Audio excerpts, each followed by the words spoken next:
Hello everyone and welcome to Impact Desk Media Conversation. Today we are asking a very simple question but important. Can the youth or the young people stay grounded in Christ in this generation or in this life with peer pressure, social media and changing in values, also the desire to make it in life?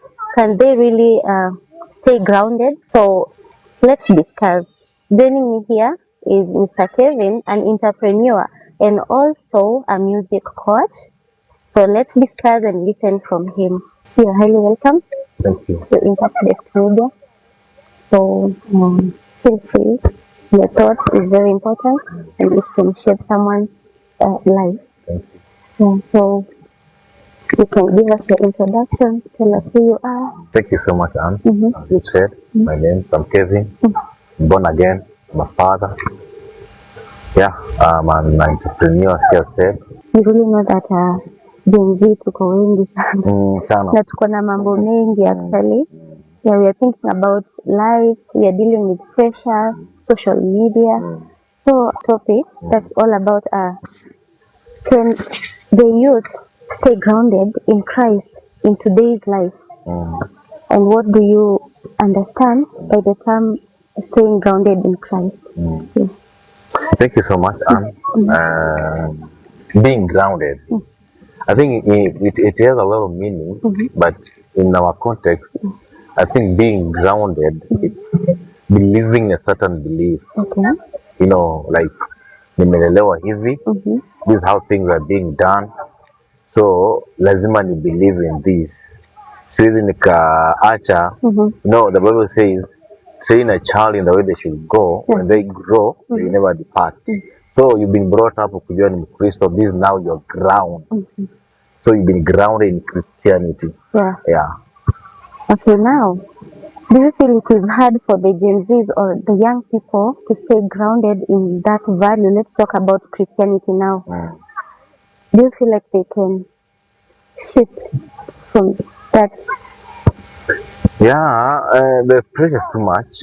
Gen Z pressure ni nyingi sana, unapata wengine wanatoka how do I say, wana compromise. Unapata umelelewa kwa Ukristo, una join shule, unapata huko sasa hata utaki watu wajue you are a Christian, umeanza kufanya vile wengine wanafanya, so unapata the grounding ulipewa imekuwa so much compromise. The belief you had as a young person inakuwa compromise sana sana with the current lifestyle. Mambo imekuwa mingi sana, challenges imekuwa mingi, mambo imekuwa mingi, so unapata to stay grounded for Gen Z ama young people inakuwa ngumu sana. And what do you think are the challenges zinasababisha zina cause huyu mtu?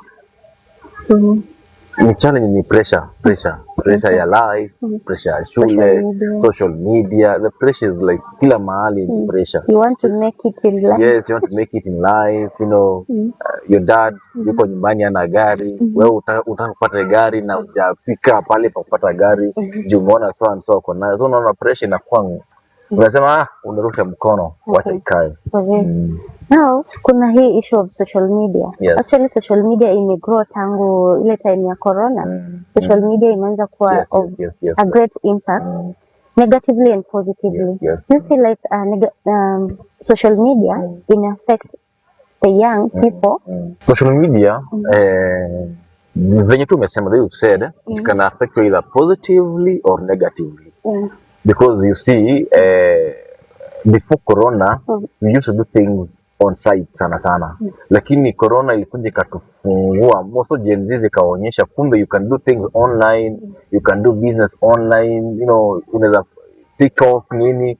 So unapata wale ambao walitumia akili vizuri, social media imewasaidia positively. So siku hizi watu wako na hizi TikTok, watu wanafanya creating content. I mean, imefanya watu wakaenda high note kidogo. So it has affected people either positively or negatively. Kulingana mahali kwenye umejiweka. But do you think people can lose themselves in trying to shape their lives, trying to stay grounded and also mixing themselves with the world? yeah, you've been grown up, wewe ni Mkristo, unajua ni shule ya Gen Z, napata huko watu wanafanyanga vitu kama hizi, you lose. Sasa huwezi endelea kukaa hapo. Yeah. Watu wanafanya vitu hivyo, watu wanavaa vizuri, watu wanakula poa, huko pale unainama, unasema wacha ikae. So ina affect big time sana, affect sana.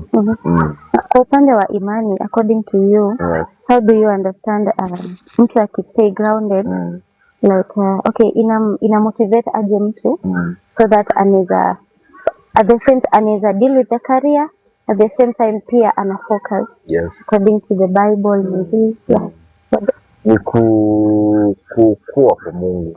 Like I always say, ni kukua kwa God. Ukiwa kwa God, no, the Bible says, I think the Proverbs, I have hidden your word in my heart, so that I may not sin against it. Unapata sasa, if the word of God is in you, hata ukienda huko, uta remain grounded. Na utajua how to balance between kusoma na kukaa kwa wokovu. Lakini ukicompromise, udeviate kidogo hivi, utapata itakuwa ngumu sana. Utapata imani imeenda, masomo imeenda. So inakuwa ni ngumu sana. Lakini ukienda na word of God in you, the way you are brought up. I've seen people, in our church, there's a girl, she was undertaking engineering. Alikaa shule sana na hakuwahi kufanya maisha mengine, na akasoma vizuri sana, faithfully serving God, faithful in class, na alipatanga first class.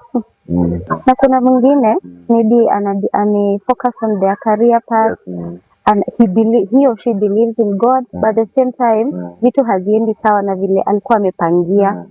Now, what advice can you give that person ambaye ana feel like I'm left behind? Yes. You know, I'm believing in God, but at the same time things are not working according to what I planned. Yes. Okay, ask yourself why. Kuna some reasons why. Maybe ulipata group ingine yenye inakuwa there's so much negative. Ama maybe ni issue na challenge, challenge na school fees, inafanya unapata ni kama una believe in God but things are not moving. Lakini venye nimesema, just trust in God. Trust in God. You know, it's really good kuangalia back. Usonge tu. You know, sometimes una blaming God na sisi wenyewe tujiangalie. Unajua God hawezi kuacha. Hawezi kuacha. So ukimtrust hata kwa masomo, lakini sometimes tunajihusisha na mambo mengine, so inakuwa ngumu. Tuna lose focus because yale mambo ambayo tumeanza kujihusisha nayo. Inatuconfuse na unajikuta sasa umechanganyikiwa, hujui ufanye nini. Kwanza Gen Z, Mungu atusaidie sana because tuko kizazi ambacho sio rahisi. Kweli. Now, we have a lot of friends. We as Gen Z, tuko na friends. Na tunajifananisha na watu wengi sana. Do you think these friends are of great impact, and how? Of course, you cannot generalize wabaya. Friends wako tofauti. Kuna rafiki mwenye atakuimpact positively na kuna mwenye atakuimpact negatively. So wanasemanga choose your friends wisely. How choosing your friends? Your friendship yenyu ime based on what? Lazima wanga. Don't just I always tell people, not everyone is your friend, and you can never be a friend to everyone. Ukiona you're just a friend to everyone, jiangalie, call yourself for a very serious meeting, jiangalie nini inaendelea. But can you socialize with everyone then? Yeah, you to socialize with everyone. Ni kama for example, ni kama umeenda kununua ndengu. So unanunua ndengu kilo moja. Hizi ndengu utakaa chini uanze kuangalia. Hii ni maragwe kwa ndengu. Wewe ulikuwa unataka ndengu, pewe maragwe, hii ni mawe. So at the end of the day unabaki na ndengu. Socialize with people, share ideas. Huwezi kaa peke yako. They always say no man is an island. Huwezi kuwa peke yako. I believe out of 10 utapata wenye mtakuwa nao like moja. Kukaa peke yako pia isolation of people ni njia moja ya shetani kukutoa kwa watu. Utaki kusikia kile kinaendelea. Like as millennium tunaelewa hivyo tu, unakaa peke yako tu. So una lose a lot. Na ni hapo ndo hii story ilianzia, that do you show me your friend, I show you your character. Exactly. Ni nini ndo mlianzisha kwa sahi Gen Z? I don't think kama hiyo still inawa because yes, you are my friend, but si kila kitu nitapik from you. Na pia kuna yule ambaye anafuata tu upepo. anaambiwa tupite hii njia, Good friends napita. anafuata. Yes, yes, Those yes. are some of the negativities that friends wana impacting us. All the people angalie kwenye umetoka, fuate tu blindly. Now, Mr. Kevin, can someone be successful in life, but at the same time staying grounded in Christ? Yes, you can. There are a lot of people who are very successful na wako kwa Mungu vibaya sana na wanafuata kile kinatakikana. You can. It is very possible. Also, someone kuna mtu ashaniambia that staying in God, that means you have a faith. Yes. Imani inakuelekeza. Yes. It shows you direction and it gives you purpose. Yes. Okay. Inakupush kabisa, unasonga nayo mbele. What advice would you give someone who is struggling with pressure ya maisha? Pressure imekuwa too much. Hebu tuambie sisi Gen Z, nyinyi millennial, maybe you can handle your things. Millennial tumezoea. Tulizaliwa kisoja, so pressure tunaiangalianga tu. Lakini Gen Z pressure ndio imekuwa too much. The best ni just live your life. Alafu usiwe easily swayed na vitu na watu. Ni vizuri kuwa na venye tumesema having a purpose, exactly. I love being grounded the way you're being brought up. Usifike shule uanze mambo mingi, unataka hii utaki hii. Umefika nyumbani mzee amekwambia unataka laptop ya project, mzee anakuambia nitakununulia, umefika shule hapo ndio zinaanza kufunga zenye si right. Usikubali. Okay, kuna hii emerging issue about friends.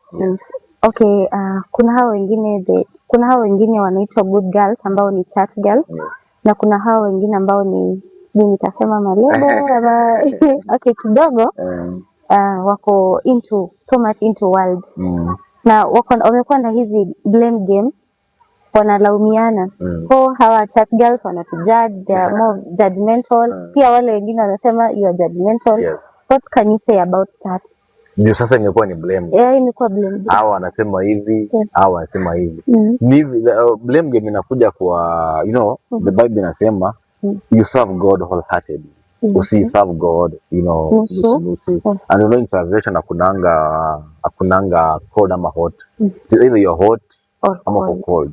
So unapata, okay, they might be right. The judging might be right because nimekuchukua kama like assistant Christ, lakini kiangalia what you do, njia zako inakuwa ni ngumu. Nimekuchukua kama brother in Christ, lakini venye unafanya as reflect, unajua as reflect because wanasemanga huyu Mungu hatujamuona, lakini wacha nikikuona nimuone ndani yako. So unapata hata akikuapproach you are like hapana. Hata akikwambia nini inakuwa ni ngumu. Inakuwa ni ngumu kabisa. Huwezi muamini. So unapata hapo inakuwa ni blame games. Huyu ana blame huyu, ana blame huyu. Sasa utawaambia nini? Actually, what can you tell them? Ni to serve God in truth and wanasemanga serving God in truth and in spirit. Okay. Ukiamua ni kuserve God, do it in truth. Na pia kama umeamua kuingia into work, dhibitisha njia zako. The good thing about the Bible ni inapea freedom. You either choose life or death. Sijaona hapa katikati kama hapa katikati hatujapewa kitu kingine. So it is you're serving God. Ni mbili tu. If you're serving God in truth, spirit, ama wewe umeamua kufanya mambo mengine. Kuna hii verse yenye uliniambia, kuna dada day uliniambia be transformed by the renewal. I think it's in Philippians. If I'm not wrong. Romans. Yeah, Tema, do not be conformed to the pattern of this world. The world has a lot of patterns. But be transformed by the renewal of your mind. Let your mind be renewed each and every day. Any Bible principle that can guide someone to stay grounded in Christ or to speak in faith? Yes. I love the book of Matthew 6:33. Seek ye first the kingdom of God, and all these shall be added unto you. Seek first the kingdom of God, and all things shall be added unto you. Thank you. Oh my goodness. If you run with that, utakuwa na time ya kucomplain, ya kucompare, you know, utajua tu. See God, sometimes mambo ya Mungu inakaanga ni kama haiko, inakaa ni slow, lakini at the end of the day, utajua kweli seeking God and everything will be added to you in reality. Yes. Thank you so much.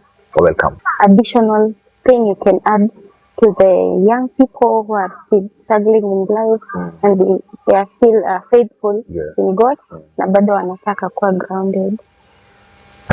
Wakasay young people, obey your parents. Just obey your parents. Sasa tunaishi kwa generation ya kuna millennial na kuna Gen Z. Gen Z mnaonanga ni kama millennial hatujui, lakini tunajua. We know better than you guys mnajua. So the only thing is kuambia obey your parents. Akikwambia don't, please. Wewe fuata tu venye amekuambia. Thank you so much for tuning in. Actually today's discussion has really reminded me that growth, being grounded in Christ, it's not all about being perfect, but make sure that you stay in your lane, you believe in who you are and your values, your faith and your purpose. Thank you so much, and make sure you subscribe, you follow me, and you can comment, you can share. I love you guys and see you next time.